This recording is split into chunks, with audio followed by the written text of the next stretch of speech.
akong gina-vitamins akong baboy. Not, dili ko ga-promote ha. Gina-share lang ako siya. Na kani siya, it's maka-help po siya sa inyo ha. This one. Ug kani siya. So, during every morning na ko na sila ginagamit. So, mga pisi-pisi. Kani din siya is pang pagatas ni siya. So, call over. So, naman tayo bagong panganak karon. Dayon, i-share po na ko sa inyo ha. Na din ko, before sila manganak dali mga guys. Before sila manganak mga guys. Kaya ito mga mama pig. So, 100 days or 110 days, ginapainom na ko siya ni. Si mama pig. So, ginapurga na ko siya. And then, kani po din siya, ginapainom na ko siya ni. For health food na sa iyaha during napaambiik sa iyang tummy. So, napaambiik sa iyang tiyan. So, nalitay bagong panganak mga guys. So, natay bagong panganak karon na sila. So, share lang ako sa inyo na ilang during sa ilang pagpanganak init, ulan. So, naging sila gibati-bati is na basa-basa lang tayo. So far karon okay naman po sila. Okay na po dilang health.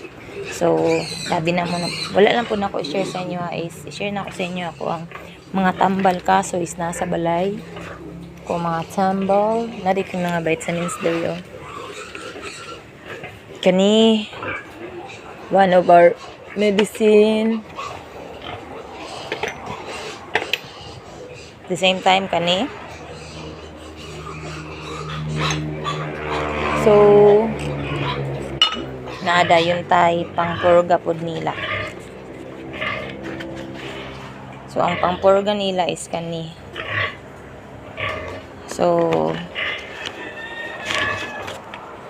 kato si mother pig na siya'y kuwan sa tua is before siya manganak is dapat painom sa nato siya.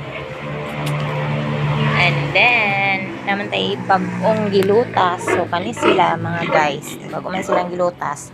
So, ato ni silang ipurga. So, napurga na to sila. At the same time, mag-inject po din tasad sa ila og vitamins.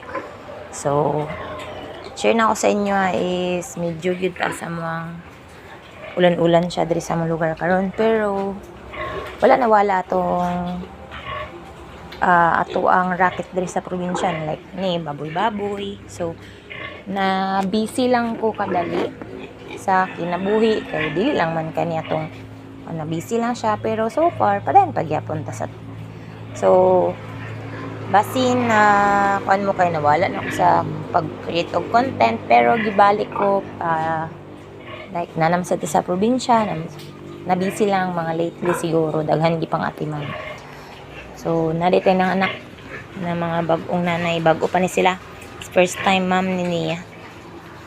So, sa ako po karon is na busy. Na din tay gilahi, na tay giseparate kay medyo ni siya, hinay siya. Luoy siya kay dili siya makakaon og diretso. Kay ilugon siya sa iyang mga brother and sister. So kaya gilahi na mo siya separate.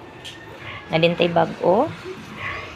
So, hapit na siya malutas. So, kung malutas siya, is man din to ato din siyang after 10 to 14 days nga malutas siya ato din siya i-inject og vitamins and magpurga po din tad sa iyaha so para maayo ilahang okay ilang resistensya while nagdako sila so kasi na amoy gusto so nagbisaya lang sa ko karon kay basin bisaya pud akong viewers so thank you for watching and listening. So, nalang siguro ko'y gamay-gamay. So, mga next na ako siguro na content is na ako i-upload na basin o kato nang magpurga ta sa ila and magpuan sila vitamins, mag-inject. Mostly, kani sila is gina-immunize ginamong among mga biik dari for dili pod ang amo po mga customer is sulit pod ang ilang pagpalit sa among mga biik.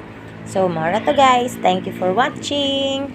Please don't forget to like and subscribe. Thank you. God bless.